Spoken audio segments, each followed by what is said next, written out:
morning, happy Easter Monday everybody, and welcome along to Matchday Live here on Fox's Hub with me, Dan Bates. Matt Elliott and Matty Fryatt are sat alongside me. We'll get to those two in just a moment. Before we do all of that though, let's get today's all-important team news ahead of this huge championship clash with Norwich. Mads Hermansen is in goal. There's two changes incidentally for the Foxes. Daka coming in for Jamie Vardy, Callum Doyle coming in for James Justin. So it is Hermansen in goal. Doyle, Fass, Vestergaard and Ricardo across that back three. Ricardo coming in as well, of course, into that hybrid role. Winks, Dewsbury Hall and Ndidi in midfield, with Mavididi and Fatawu supporting that man, Patson Daka. On the bench then, it's Stolarczyk, Justin, Cody, Vardy, Iheanacho, Chowdhury, Pratt, Younis and Marçal.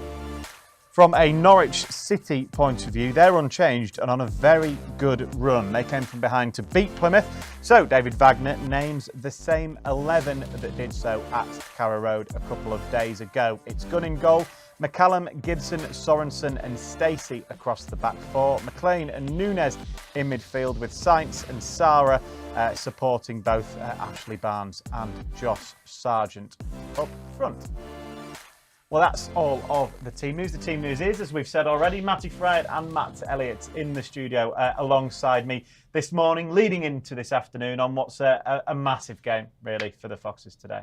Yeah, huge game. Good opportunity to get back at it. Obviously, the result didn't go according to plan on Friday, but if Leicester win the game today, they're in the driving seat. For what's gone on in the past, to find themselves still in a good position. But yeah, Norwich in decent form, and it's a game to sort of get back at it and sort of be on it in terms of the home games. 5 home games to go. You'd fancy Leicester's chances, and it's a good chance to show it against a decent Norwich team.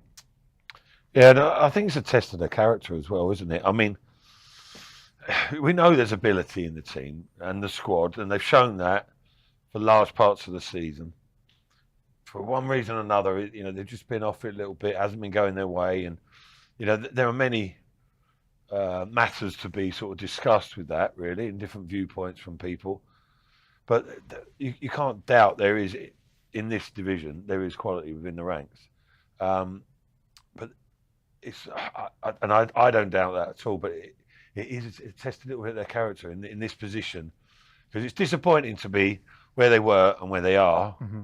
Sometime or another, i.e. today, you need to stop the slide a little bit, don't you? And they've got to regroup and see that, that real determination, not necessarily change their style of play, because they won't do that, but just sort of up the ante between themselves a little bit and realise the situation that they are in. Yes, and you'll notice a nice bronzed Matt Elliott as well, sat in the studio Tangoed, today, mate. having a nice week away in the sun before this one. But you're back. You only landed, just over 24 hours ago. But it's important that you're here for this massive game today. We've got plenty. I'm glad you think so, mate. Some people might beg to differ. Plenty to get through, plenty to hear from Matt Elliott this morning as we build up to kick off. We will look back at the game with Bristol City a couple of days ago. Matt may have been in a bar somewhere, but you certainly watched it abroad. It was a disappointing day in the end. We'll hear from that man, Jamie Vardy. A couple of chances for Vardy, of course. I'm sure we'll see him back firing again, maybe from the bench today. And we'll also take a closer look, of course, at Norwich City. Let's start, though, before we look at the highlights from it. And you two have spoken already about the importance of today. Bouncing back will be vital, and we'll get to it in a moment. We'll see the chances in a moment. But Leicester could have won that game fairly comfortably, couldn't they? They didn't, so they won't be really downtrodden and really downbeat today. No, I think, but there's only so long you can keep saying that for, because the results haven't gone as Leicester would have liked, quite clearly of late. But we've said previously, and it's relative to the Bristol City game, Leicester don't, or very rarely, get outplayed in a game. And I don't mean just in terms of possession, but overall the stats normally go in Leicester's favour more often than not. But against Bristol City, what worried me a little bit, if I'm honest, is that yes, Leicester had the chances, and on any other day, like I don't know, 7 times out of 10, Vardy gets a couple of those 4, doesn't he? And Leicester go on and win the game, even not playing at their most convincing. But you felt that Leicester needed 1 or 2 because you felt it was likely that at some stage Bristol were going to cause a problem. Whereas earlier in the season, or at certain stages in the season, Leicester could sit, not comfortably on a 1-0, but you were confident that they would see it out a little bit. And that's lessened, that capability has decreased over a sort of period of time. And it's causing a bit of nervousness, I think, in the ranks. It is, but I think on that point, it's just the nature of it. At the start of the season, when we saw teams come to the King Power, Stoke, remember Stoke being a really poor team, but they have a chance early in the game, miss it, Leicester go and win comfortably. And now it doesn't seem to be that case. If a chance doesn't go in, the other team seems to capitalise. There are gaps, though, appearing in the defence, and there's a bit of casualness, but I could think some of it on Bristol.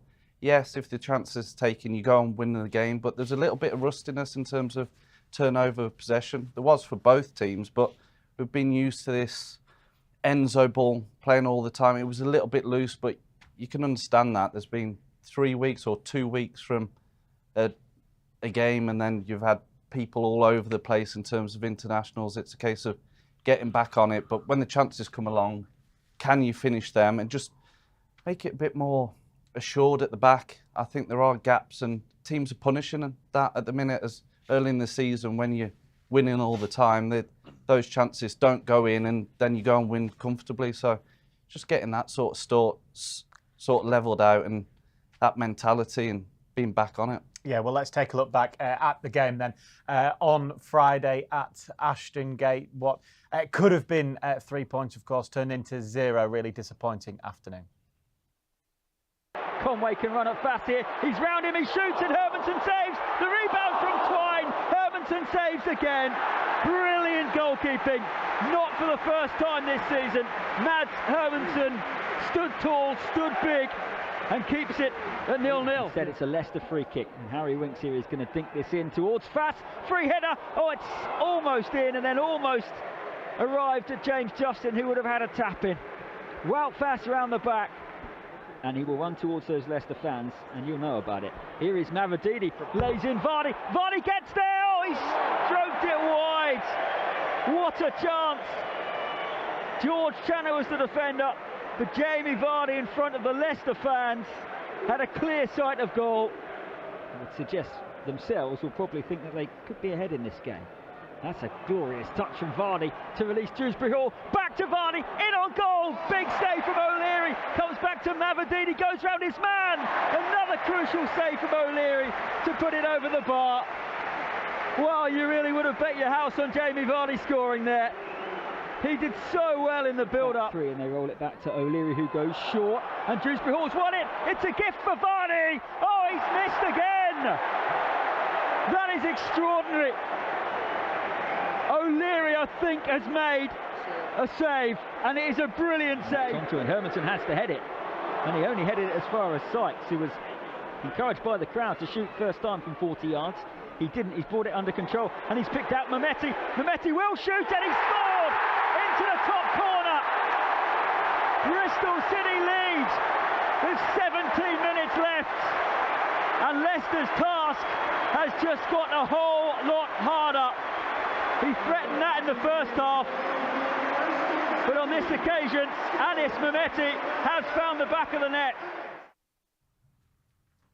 Yes, that was the game on Good Friday, of course, away at Bristol City. As we've already spoken about, very much a tale of chances at one end not being taken, and kind of only one really, certainly in the second half, taken from a Bristol City point of view. Yeah, I think look at the major opportunities there, and scratching your head a little bit. Basically, I was going to say Leicester, but basically Jamie Vardy, wasn't it? Just had one of those days, and it's strange, but it happened. But that aside, obviously Jamie would be disappointed individually, etc. But Leicester, without being at their best, had some really good opportunities. But the game was always finely balanced, really. I think Bristol City in the first half caused a few problems. 1 or 2 penalty shouts, one of them which I think was a very strong claim, to be honest. Chowdhury being a little bit unnecessary. Certainly pushing his luck a touch, and it is small margins, small differences. Hamza could have got closer on the shot for the goal. He doesn't, and it's a great strike. And like you said, they're one real threat, I think, in the second half, Bristol City. So you are scratching your head a little bit, and there is some credibility in saying, well, listen, it's all about chances. We missed them today, but next week we'll probably score them. But and we are creating them. But at the same time, that can be countered, can't it, by the fact that they're looking a little bit more vulnerable at the moment. This is where I come back to the test of character. I want to see who is really going to drive Leicester through this difficult period. Yeah, but you get, if you don't take your chances, you get punished at whatever level, and that was the case. But you think on any other given day, Jamie Vardy scores 3 at least. Yeah. But it's just at this time and at this point that it's not going Leicester's way, but something, as Matt said, a bit of character, a bit of leadership, who's going to stand up to it, a bit of responsibility, and take that in this moment when it is a nervous time from the lead that was previous, and you would have taken this position at the start of the season. That's what we've got to remember, but it's the mindset, it's only human nature. If you maybe looking over your shoulder or thinking this chance doesn't go in, the other team could capitalise on it. But when you look at it, Leicester had the better chances. It just so happened that didn't quite go the way, and then Bristol capitalised on it. It makes a much bigger thing, but have to get back to winning ways and sort of take that leadership, that responsibility, and sort of push on, because it's still in a fantastic position. Yeah. At the end of the day, still where you'd want to be. It's just a case of knowing where they were, I guess. But Leicester know that they have the qualities you've already said in these final games. I mean, we've been saying it all through the season. The quality that is there in this division, and they have adapted really well to playing, under Enzo Maresca and how he wants to go about things. I think they deserve a hell of a lot of credit for that, because it can't be easy to sort of totally change your methods. But it's just, I don't know. I'd say there's a reasonable amount of experience there as well within the squad, but it's sort of slowly. You can't put your finger on one reason. You read different viewpoints in different areas, and there's so many things that get levelled. All of a sudden, if you believe what you read, that everything is wrong. But a month ago, near enough everything was right, bang on, and it was going okay. So you have to sort of have a balanced look at things and whatever. So, I think Enzo Maresca needs to address certain things. I don't think he'll be oblivious, will he, and say, well, I'm going to carry on regardless. Trying to address certain things, but there isn't that much wrong. Like Matty says, the chances were there, and they have been in games, even when they haven't been playing at their absolute best, quite far from it. They still carve out opportunities, but they need to be more clinical and just that sort of get the bit between their teeth, a little bit more ruthless in all areas of the game. Where does that come from? Within, I think, first and foremost. So Bristol didn't really have much to play for, so they didn't play with what you called freedom. But at the same time, there was that work right there, there was that desire, there was that hunger. At times, the game on Friday where Mavididi or Fatawu had the ball, they had 2-3 players picking up and making it really difficult. And at times, against Bristol, it was a little bit loose, not being aware of someone on your shoulder, or, for example, the goal not getting out to the ball, and that bit of steel, that aggression. Probably switched on. Being intense all the time to it. Yeah. And Bristol were at times celebrating a throw-in. And I know that isn't the way Enzo's teams are, it's more the control, but sometimes you've got to do that little bit extra to maybe force the result. And that when Bristol or opposition teams are like that against any team, it also not intimidates the opposition, but it gets noticed. If you got they're up for it and they're buzzing around and they're there is that sort of urgency. I know it's not necessarily connected with the style of play, but you can many times you hear people pass the ball quicker. Just do everything with a little bit more dynamism, really. In there, and that'll improve the quality of their play as well. I don't feel like it will take much to turn things on a upward keel again, because there's not too much wrong. It's that confidence and belief. Yeah, you can get see that that through yeah, winning exactly. at the start of the season. Everything comes off. If it doesn't quite, and it's the next one. As now, it goes the other way. It's a strange thing, football. Yeah, they get a result today in a good game. It changes. Yeah, and all of a sudden they'll be like, the run that they've had would be, do you remember that dodgy period we had? Anyway, let's go again. And it's that quick, but it's got to be halted at some stage. Well, let's hear from one of the current Leicester City players then. Jamie Vardy spoke after the game at Ashton Gate about the disappointment, but the need to really work hard between now and the end of the season. Jamie, must be a tough feeling after today, this defeat of Bristol City. Yeah, listen, every defeat's tough. We've gone to the end, wasn't to be, but there's no time to dwell on it. We've got a game on Monday, so we'll be in recovering and looking forward to that game now. That's the big plus, I guess. You can come back from this very quickly. Just how important is Monday against Norwich? Yeah, listen, every game's important. We've got 8 cup finals now. Everything's still in his own hands, and we just need to make sure that we focus on that game now. That's all that matters. We focus on that one. Hopefully pick up the 3 points, and then it's game by game. That's all we can do. And you need King Power to be rocking fit for the early kick-off on Monday. Yeah. I mean, the fans, we know how important they are. They always get behind us, so we need to make sure we put performance in so that we can get them going. You're one of those who has won promotion from this division. Just how important is your experience going to be over the next 8 games? Yeah, listen, it's not just me. We've got a lot of experience in our dressing room. Everyone knows what the goal is for finishing the season. So, like I say, it's all about now. We've just got to forget about this, get recovered, and make sure that we're raring to go on Monday. And you've won so many games this season as a group. Is it easy then to put defeats behind you because you know that you have won so many games and picked up so many points? I wouldn't say it's easy. No one wants to lose a game. You know what I mean? I've missed a few chances today. Keepers pulled a worldie off for one of them as well, and it just wasn't to me today. But we've got to pick ourselves up. We know there's still a long way to go. A lot of games in such a short space of time, and we've just got to, like I say, take them game by game, pick ourselves up on today, and go again. And getting on a winning run, because there are so many games, it is possible to suddenly pick up 6 points in a week and be flying again.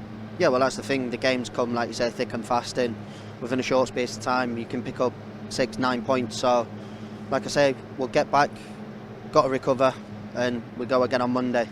What are you expecting from Norwich, who are in some good form themselves and very much in the playoff picture? Yeah, it's going to be a tough game. We knew every single game coming in now for the last block of the season is going to be exactly the same. We've got to be at our best, and we need to make sure that we bring that just so that we can pick up the 3 points. That's Jamie Vardy there, targeting 3 points this afternoon. Moving away from the Bristol City game, really, into today. And everyone always knows the Championship has that Good Friday, Easter Monday game. A couple of days rest in between. What will training have looked like, do you think, this week for both sides, Norwich and Leicester? I think it'll just be about recovery. Would have looked at the game Friday and then the recovery from it. I don't think there'd be too much involved in it. There might be looking at tactically where they can get the advantage, but Enzo's never changed his style anyway. It's always been about what Leicester do as opposed to what the opposition are doing. But again, it's just it's more a mental side of it. I think training would have just been like recovery. The ones who didn't play might have done a 5-a-side or whatever they do, and then just minds on it. And again, an early start and one to put pressure on the other teams. But to be at it, I think for Norwich, it would have been a case of they managed to win after being down at the weekend, and they're on a good run as well. But again, same for them. May approach it a little bit differently. Obviously, at the King Power, it's a different mindset than being at home. But I think it's more a case of what Leicester do and to be on the front foot. But again, Norwich have got players who are capable and something that Leicester have got to be aware of. But it's more a case of recovery, ready to go, because the games do come thick and fast, don't they? From having an international break, it's absurd in terms of how FIFA look at it. I know it's a different topic, but all of a sudden you have time off, and then the games are just one after the other so quick, and you've just got to be ready for them. Yeah, Maresca's mentioned immediately after the game, as did Jamie Vardy there. That's obviously the message: get yourself rested, get yourself re-energised, recovered for the big challenge ahead on the Monday. But we were speaking before we came on air about the game Friday, Monday, but it's actually longer period than it would be a Wednesday night, Saturday afternoon game. But in your head, you're thinking, oh, there's a whole It seems closer to deluge of games. Yeah. It does, yeah, exactly. But in reality, it's not. So you need to get that in the players' heads. Like, don't give them an excuse to feel tired, or have it in their head. Oh, I'm a bit fatigued. And he must be quite confident, Maresca, of his players' fitness levels, to be picking a very similar team. Made a couple of switches, obviously, that we've spoken about. But generally, it's a regular team that's going out there. Now, some people question that, saying that they're not getting the results, and the similar teams getting picked all the time. But I think Maresca would counter that by saying that I have faith in these players. They're not doing too much wrong. The squad is deep, and he could make changes, but that's his strongest team as he sees it, there or thereabouts. And like I say, he's showing faith. The players need to remind themselves as well, pick themselves up confidence-wise, individually and collectively as a group. But that's what, going back to the character of the squad, is vital today. Yeah, let's quickly remind ourselves of the Leicester team, Matty. In terms of the changes, obviously we've seen Doyle come back in after his red card and the suspension that he received against Chelsea. Ricardo comes in as well for Hamza Chowdhury, and then obviously Patson Daka for Jamie Vardy up front. I think it was a natural one in terms of Patson Daka, Jamie Vardy. The age is out, even though he's been in really good form and looked sharp. He was sharp the other day. But I think before then, Patson Daka was getting the run of games. Ricardo Pereira's great to have back. His quality, his composure, his game intelligence just works it a little bit better, and he seemed to outnumber teams a little bit more when he's in there. Hamza can do a really good job. It's that composure and the way Leicester build. So, again, good to have Ricardo back in the starting 11. And that break has allowed him the time to recover from his injury and sets himself for the run until the end of the season. Obviously, Doyle was playing against Chelsea and then comes in for James Justin. Don't know the reasons behind that, but there's only a couple of changes, which I'd expect.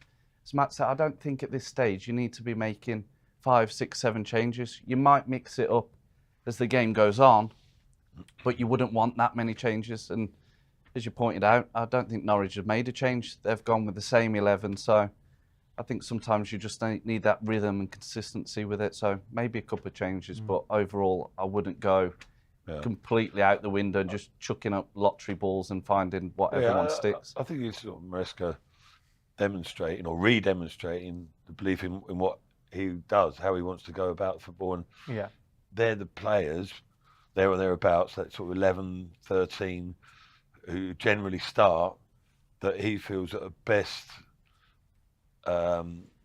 suited to go and playing that out for them. They're his favourite ones, aren't they? Exactly, They've been the core and the ones he relies on the most and trusts. He's got faith and belief in them. Yeah. And the players need to pick up and react off that. He's shown faith in them. Matt's right, if you start scrambling and changing the team from game to game, then it can quite easily end up in a jumble and end up capitulating. A complete mess. Yeah, but he knows that there's a certain structure there that they're not going to veer too far away from. And their performances, even when they dip below par, like I said, they very rarely get outplayed. And not saying he's playing on the law of averages, but you hear him speak, he's quite calm. He says, it didn't go away today, but next week, we will create the chances. The probability factor is that we will convert a few next week. And who knows, today might be the day. Hopefully so. Still to come here on Matchday Live. We're going to hear from Jerry Taggart, who is on co-commentary duty for us and for Fox's Hub, of course, a game that, as ever, is available to you on Fox's Hub. In certain territories, you can watch the game. All the details are there to get your game pass on lcfc.com/. Fox's Hub. We're into a new month, of course. Happy April to everybody. Happy Easter Monday, as we've already said. So there are Listen Live monthly passes that are available to you. So if you want to listen to all of the action today, then you can do. You can get your passes in the same place. So head on to lcfc.com/Fox's Hub. Right, we're going to quickly turn our attention away from 2024 back to 2010. Because, Matty Fryer, you have some mixed memories, I think, of playing against Norwich City. A couple of goals and a sending off as well. Let's take a quick look. 20 to aim for in the penalty area, including King. Fryatt off the line, not the second time. 3-2, and a very quick response by Leicester. Little touch and a turn here, and Fryatt not denied at the second attempt. A few days ago, conceding 4 today. And maybe they haven't quite given up on this one just yet. Fryatt! 4-3, and still 12 minutes to play. Well, there's an awful tangle going on here. Leicester wanted that ball back and wanted to get on with it. The referee trying to sort things out. Oh, the card's coming out. It's a red card. And Matty Fryatt, having scored the goal, is sent off. Well, maybe this is a little harsh because he was desperately wanting to get on with it. Leon Barnett. Anyway. Well, yeah. You've been defending yourself just off camera as we were watching that. You could do so for the guests as well there. Two tidy finishes and then that happens. It looks worse on camera, the kick out, but the reasoning for it was the defender, Liam Barnett at the time, and the one previous, when you score at Norwich, they kick the ball over the stand and lose the ball to hold up time. Obviously, we were behind in the game. Score that second one, I think that made it 4-3. And he sprinted in the goal to sort of lie on the ball, and I've, just kicked him in the belly and the back. And You nearly kicked Barnett over the stand. Yeah, On the ball. He deserved to. I don't know if he defended as well as that.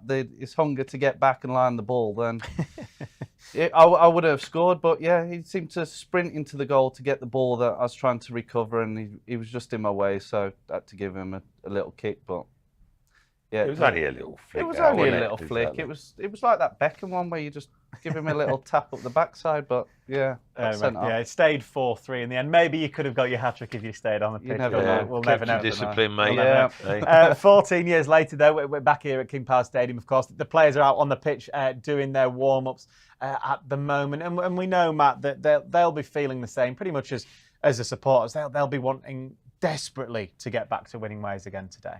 Yeah, of course. You know, everyone concerned that knows the importance of this game today. But yeah, it's not a one-off by any stretch. But each game, as you get the run down the back end of the season, increases in intensity, doesn't it, and importance. And Leicester need to get back on track. Simple as that, really. But I've got faith and belief in them. It's so changeable, isn't it? The positions at the moment. That Leicester were top not so long ago, and then a joint top, and then they're second, and they're all then they're third, and you think, oh, hang on a minute, how's that going to go? So, but ultimately, Leicester are in the strongest position. They are. And, That's the thing. Technically in Leicester's hands. Yeah, it's exactly. still in, but it takes doesn't in their own hands. feel like that right now, but it is. It's too early to hit the panic button, but there are things that need addressing, don't get me wrong. And I think, there's validity in quite a number of opinions that I've seen out there that, certainly worth questioning and looking at. But at the same time, I don't think it's irredeemable either, really. They're very capable of today of turning it on a bit. But that's what I want to see. I want to see the bit of sort of tenacity about the play. I'm not saying change the style of play and get it forward early, etc. But I wouldn't mind seeing that at times. I think there is occasion for it. But just, get an intensity about the game, and that will transfer itself to the crowd, and you just, work off each other. And then the opposition pick a sense of that, and they think, oh, hang on a sec, this is the proper Leicester. Here we go. And the intimidation comes into it. But I don't know, they've got to show a little bit of I hesitate to say blood and thunder, but you get my drift. Mm-hmm. They need to sort of energise themselves. And a bit of that can the come crowd. maybe from the crowd as well. Yeah, I Yeah, think yeah, everyone's if got to be they help together each with other it. in yeah, that way, they yeah. have to. Yeah, but the style of football of Leicester is not necessarily conducive to that, rip-roaring, passionate, but in periods, in phases of the game. I get the that at fans can help times where along. it's so methodical, so controlled, you're sort of just watching it and sort of Yeah. playing out like a PlayStation game.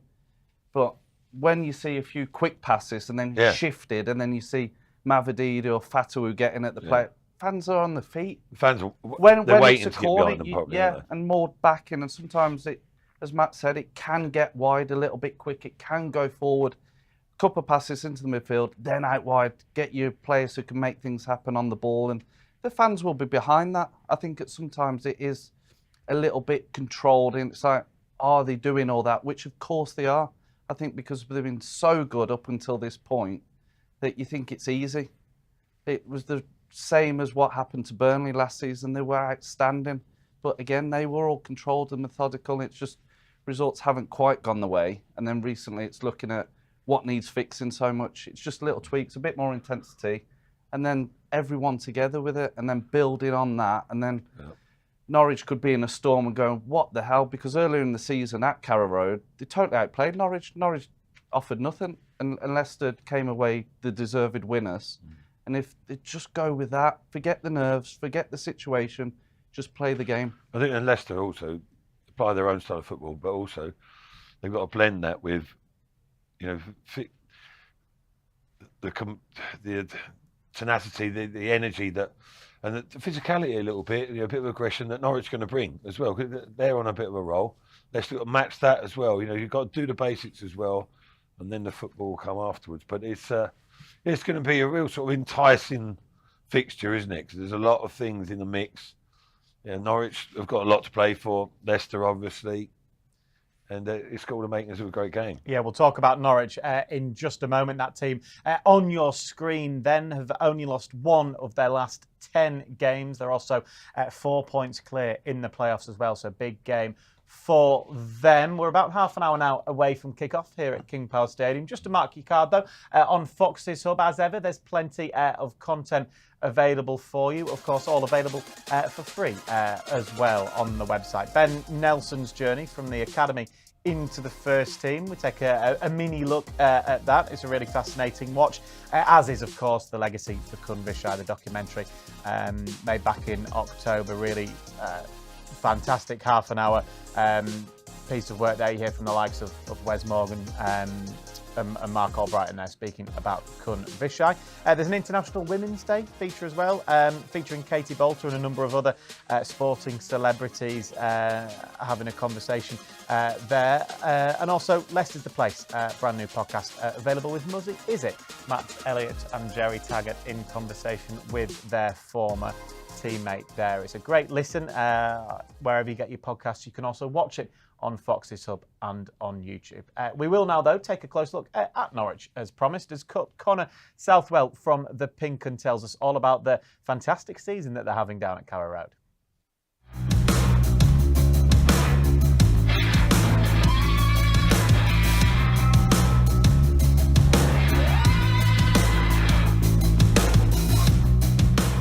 You look at the stats and you look at the way the season has gone, and actually this is a really good sustained period of form for Norwich City.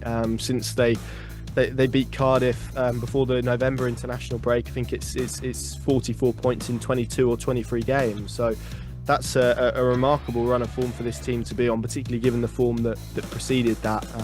They had 7 defeats in 9, and there was a lot of pressure under David Wagner and a lot of fan unrest, which is kind of bubbled under even as early or even as late, as mid-February. So it probably does feel like this has come from nowhere, but actually, when you step back a little bit and look at the numbers, it hasn't really. This has been really sustained improvement over a significant period of time, and obviously there's lots of reasons as to why that's been the case. Subtle tactical tweaks. They've had some key players back from injury, Josh Sargent being perhaps the primary one, and they just look a side that is playing with a lot more confidence and probably a lot more vigour as well than perhaps they were even a few weeks ago.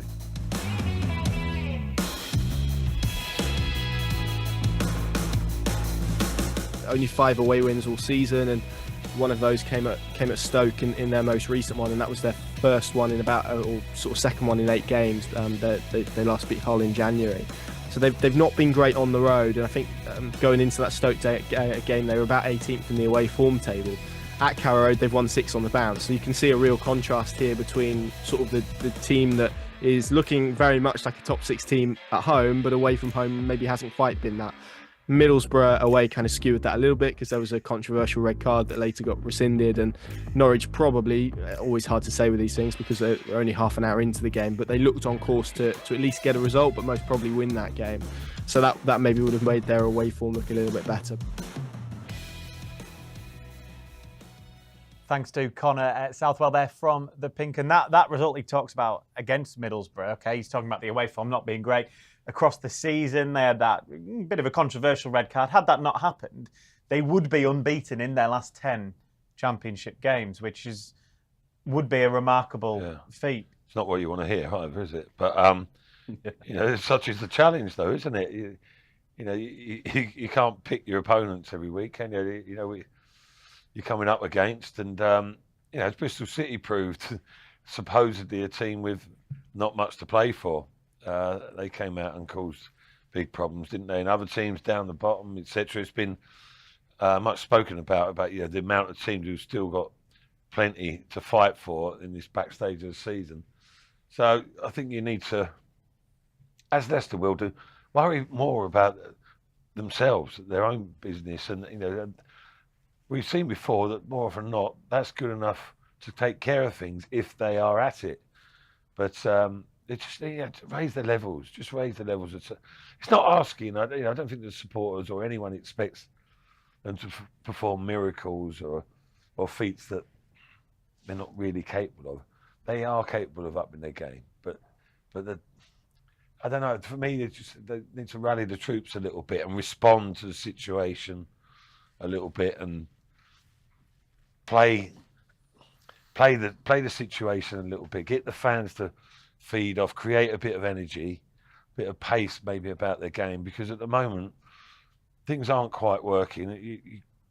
You can't just keep doing the same thing and hope that it changes. You need to actually be proactive about it, I think, a little bit, and I'd like to see some of that today. Yeah, one thing I will caveat in that 10-game run that I've just referenced there, Coventry were the only side, and that was at the very beginning of the run, that are in the top 8 currently. Yeah, so they've been playing. Valid point. Yeah. To be fair to them, even when Leicester played them early in the season and they were sort of mid-table, always fancied Norwich to be around the playoffs. They've got some experienced players come back into the team. They've got a settled side. They're in good form. Sargent's a handful, something that, as much as it's about what Leicester do, they've got to be aware of. He's very good at pressing. He's a threat in behind, in good scoring form himself. It flips the same way of Daka in terms of where Norwich are a little bit vulnerable. Them little slide balls through. Gibson's not the quickest. He's experienced, good defending this league, but slide little balls down the side and it could go in Leicester's favour of it. But yes, always thought Norwich would come strong, and they're in good form. But at the same time, Leicester showed what they could do at Carrow Road, and there's nothing to be scared of. More just be aware of, yes, they're feeling confident, but Leicester can turn it round today, and they've got their own options and attacking where they can take the game to Norwich. And if it's on to play that forward pass, play it through, get Patson Daka running in behind. Yeah, Josh Sargent will probably be the main man, if you like, from a Norwich point of view. He was injured for the reverse game at Carrow Road earlier in the season. In that 10-game run that I keep referencing, he's scored 9 goals in that time. Yeah. So he's very much a man in form at the moment. He is now, yeah. He had a rocky period, didn't he, when he initially sort of breaking through, and they were expecting big things of him, but he sort of flattered to deceive really a little bit. Goal scoring was an issue, but you could see his attributes. He's powerful, isn't he? He's quite a handful. Strong runner, I would say, more than sort of lightning quick. But he's grown in confidence, hasn't he? And he's a physical player. He's quite heavily built, but athletic at the same time. And then behind him, you've got the Wiley Barnes as well, who's pretty cute and clever. He's going to be a test for Leicester today as well, because he'll be looking around to see, picking up positions that will drag the centre halves out. And Fass needs to be properly on his game today, because he's up against someone who's got a bit of nous about him. Needs to be fully focused and concentrated, because that's been a little bit of a problem for Leicester. They've been a bit disjointed as a defensive unit. People getting out of position or going to win the ball, etc. They haven't looked particularly convincing. But again, yes, be wary of the opposition, but it's about sort of Leicester up in the ante for me a bit. You're looking, it wasn't that long ago, you're raving about, Harry Winks running the show week in, week out. Players have little dips, etc., whatever, but they've got to spark themselves a little bit as well. The manager can say that whatever he's saying, again and again and again, the fans, etc. But I think, the players have got to sort of dig themselves out of it themselves a little bit and provide some sort of spark. Yeah, big game for the two central defenders then today, as Matt's already referenced. Wout Faes, Vestergaard alongside him. Those two, we've seen such a strong partnership throughout the season, haven't we? Recently, they've just been a little bit vulnerable, going into areas where they've been sucked in to leave the space in behind. Now, Sargent, as Matt said, all action, strong runner, but seeing that there are problems when, say, Vestergaard gets pulled out, sucked in, you can just pass over them players. It might be to Harry Winks. Just be aware he's coming on your shoulder. I'll keep my position and slide round. I think there was a couple of instances of Conway caused problems. Just be aware of that. If they're running on your blind side, just be checking, a bit alert. But I'd flip it, as Matt said, in terms of Harry Winks. Barnes, we know what he's about. Crafty, very experienced, but his legs aren't there. So keep the ball moving, keep looking to receive and running ragged. You don't want to be, as a centre-forward, spending your whole game chasing the ball or thinking, where is Winks, where's Ricardo Pereira? And use it in the favour where Barnes now hasn't got the legs to keep him moving. And then keep him, and anything, the two centre-backs need to pick up Sargent because he's busy. And he's in scoring form, even though I don't think he's a natural finisher, but gets chances. But something to be aware on and use it the other way. Can you get Barnes running around and chasing the ball and being no threat the opposite way? We've got Jerry Taggart on co-commentary duty for us. He joins us live from the press box. Good afternoon now to you, Jerry. We know you're a fan of Ashley Barnes. We've just been speaking about him and the two central defenders, and obviously they'll have their hands full today. But as Matty's rightly said, today's about Leicester getting on the ball, isn't it, and really being on the front foot. Well, we've not got Jerry. We'll come back. Oh, there we go. We have got Jerry, surely. Yes. Oh, I'm here. All right, I'm on. Right, yeah, so difficult game today, Dan, absolutely. Football can sometimes be misleading. Norwich are a team in form. I think that's the most important aspect of their game coming into today. It's a big game for them, as well as it being a big game for Leicester. Leicester have to somehow put the disappointment of Friday behind them. Not as easy as it sounds, I have to say, but they need to try and scrap out some kind of result today. Whether or not they can do that is yet to be seen. As you said, the forward players for Norwich in good form. Wiley O'Fox and Ashley Barnes been around the block a few times, and he'll use all that experience. So the two centre-halves for me are massively important today, as well as obviously at the top end of the pitch. We've seen Leicester creating chances on Friday and unfortunately just weren't able to take them. Chances today will be paramount. They need to take chances when they come their way, and that'll just settle everybody down, especially if they can get the first goal on the board today. Gerald, Matthew again. Hello, Matthew. Hello, sir. We've just been, you sort of covered it partially there, but we've been talking about, or certainly I have, that the character of Leicester is being put to the test today in this situation. And do you feel that the players, things are how they are and they've gone how they have of late, but do you think the players, however much Maresca talks to them, etc., but the players have got to rally themselves collectively as a group? Do you think that's important today, that they show that spirit, they show that desire, as well as just the technical ability, and go up and try and match physically Norwich today as well, and sort of set the tempo early on? Yeah, you know yourself, Matt, if things aren't going well, then you need somebody, or you need 2 or 3, maybe 4 players, you know, to take on that responsibility.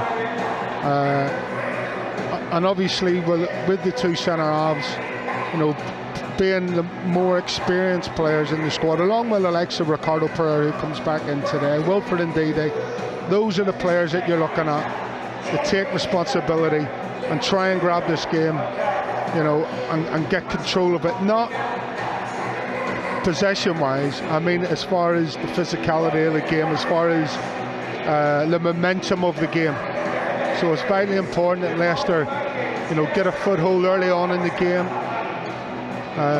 Decision making at the back, decision making in the final third, vitally important as well. But yeah, they're going to have to pull a rabbit out of the hat, because I thought on Friday they looked a little bit nervy at times.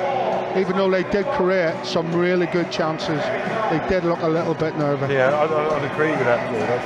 That's what I've got a phrase in my mind now, that you know, controlled urgency.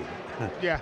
It's a bit of a contradiction, really, but for me, that's how they have to go about things. You know, the time is set for, you know, for things to change a little bit, not in terms of the actual football, but the speed, the pace of it, maybe the intensity of it. Yeah, but we've seen it. We've seen it. 1 or 2 moves on Friday. You know, there was some lovely stuff, one-touch football.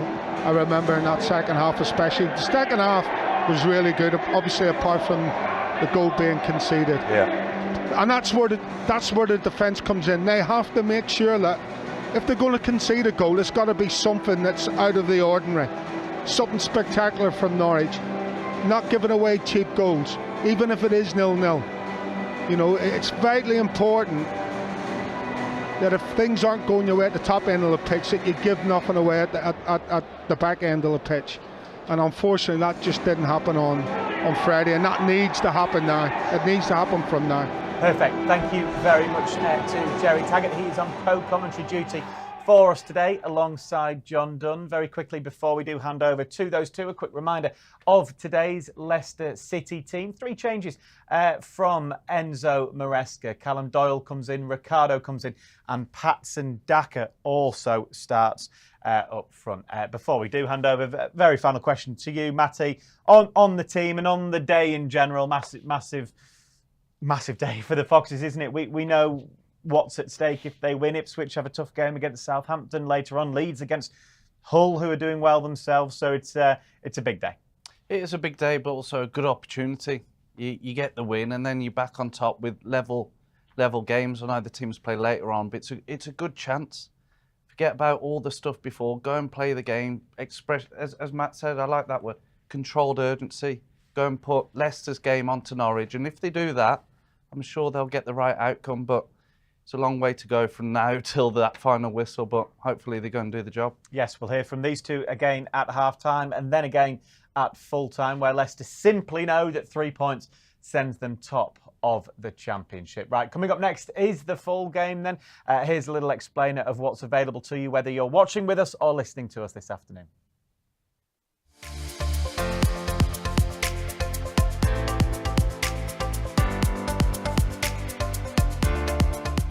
If you are watching on lcfc.com, just sit back and relax. If you are watching on social media, the live stream will finish shortly. If you want to continue enjoying our coverage, you'll need to head over to lcfc.com/Foxes Hub and purchase one of our game passes. If you are watching in a territory where the game isn't live on TV, you'll be able to watch a live video stream on Foxes Hub. Please visit lcfc.com/territories to check. If you can't find your location, live audio commentary is still available. You'll need to have an lcfc.com account before you purchase your Game Pass. If you already have one, please sign in and select your product at lcfc.com/Foxes Hub. Select the Buy button and you'll be taken to the payment page. Once you've followed the simple payment steps, press Continue at the bottom of the screen and you'll be taken to the Foxes Hub homepage.